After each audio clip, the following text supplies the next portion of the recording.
देख रहे Abdul Gaffar Landa market YouTube official एक और नई वीडियो के साथ हाजिर हुआ हूँ चाइना के बखमल के हवाले से। इस बंडल के अंदर आपको जो है ना बखमल मिलेगा। ये बंडल है सारा पड़ा हुआ है चाइना का 80 केजी का जो है ना बंडल है, बखमल का बंडल है। माल का आप विज़िट करते जाए। ये देख रहे हो किस तरह चमक वाला जो है ना बखमल है, सादा बखमल का जो है ना ये बंडल है।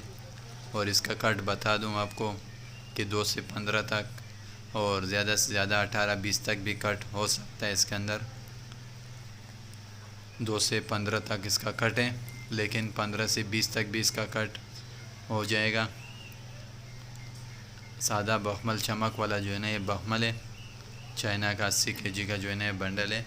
माल का आप विज़िट करते जाए। ये देख रहे हो इसके ऊपर लिखा हुआ है बखमल का जो है ना ये बंडल है, सादा बखमल का सारा चमक वाला बखमल है। देख रहे हो सारा सारा कलरफुल माल बखमल है और सारा चमक वाला बखमल है। बिल्कुल न्यू बखमल है, चमक वाले चाइना के। कट इसका जो है ना 2 से 15 तक और ज़्यादा से ज़्यादा 18-20 तक कट है इसके अंदर। माल का आप विज़िट करते जाए। चाइना के 80 केजी का जो बंडल है। अगले वीडियो के लिए इजाज़त दीजिए। अल्लाह हाफिज़।